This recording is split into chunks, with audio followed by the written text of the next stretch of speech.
Good day. This is Bill with another Finance in 5. Some good information in a timely fashion. Hopefully you can share this with others. Last month we talked about New Year's resolutions because it was New Year's and what do you want to get done. We talked about health, finance, and a few other things, but we also introduced this series to you. So what we're trying to do is give you and friends any information that we feel that would be worth your time of watching this. So today we're going to talk about what's called the Secure Act 2.0.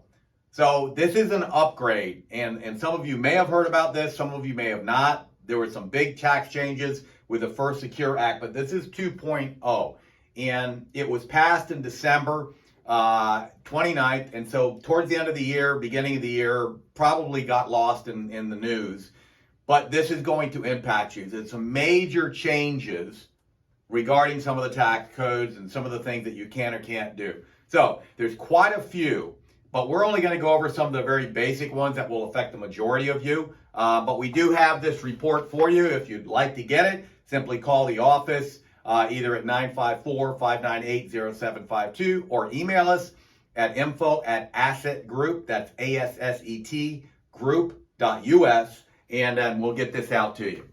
So some of the major changes is, number one, they increased the contributions limit. They bumped it up, if you will, if you're 50 or older. And they moved that up to about $7,500. So for a lot of you, we know that most people struggle putting away enough money so that when they retire, they can do all the things that they want to do, and they can retire maybe even earlier than what they're planned on. But what does that mean? That means we have to have enough money. So they actually raised the bar and said, all right, we're going to allow you to put away a little additional money within your retirement account. So that's a big win. But remember, it's no good unless you take advantage of it. So if you're enrolled automatically for your 401ks, 403bs, or you have an IRA or a Roth or anything, increase the amount that you're giving. Because while you're giving up using some of the money right now, it's about having as much money in the future so that you can live your dreams and enjoy things. Second thing that they did is they also increased what's called the required minimum distributions, or RMDs. So if you're not sure what that is, that means that with an IRA account, when I say IRAs, I mean 401ks, 403bs, DROP, FRS, TSP, all of them. You are required at the age now currently of 73 that you have to start taking money whether you need it or not.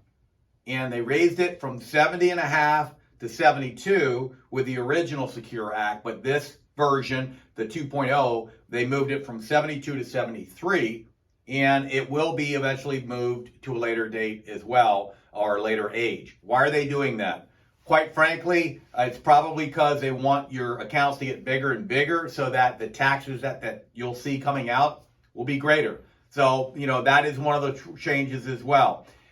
They did also continue with the elimination of the stretch provision. It used to be, a little over 3 years ago, you could, if you had an IRA and you were going to then, when you passed away, leave it to your spouse, that was fine.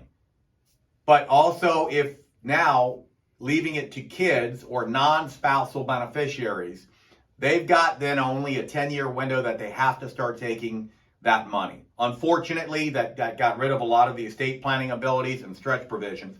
So that's kept the same. And the other really big change, and this one is interesting, for someone that is considered terminally ill. Now, by the definition that they're using for this, that means you've got 7 years or less to live.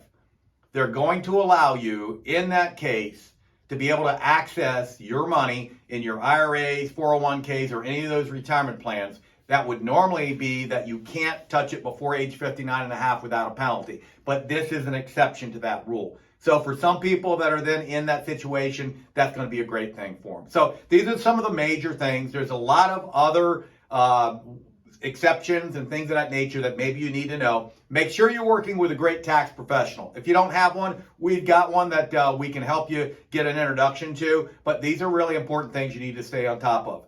That's it for now. We hope that this was of value to you. Share it with friends. Tell us what else you would like us to speak on so that the next Finance in 5 can be an idea that you came up with. Thanks and have a great day.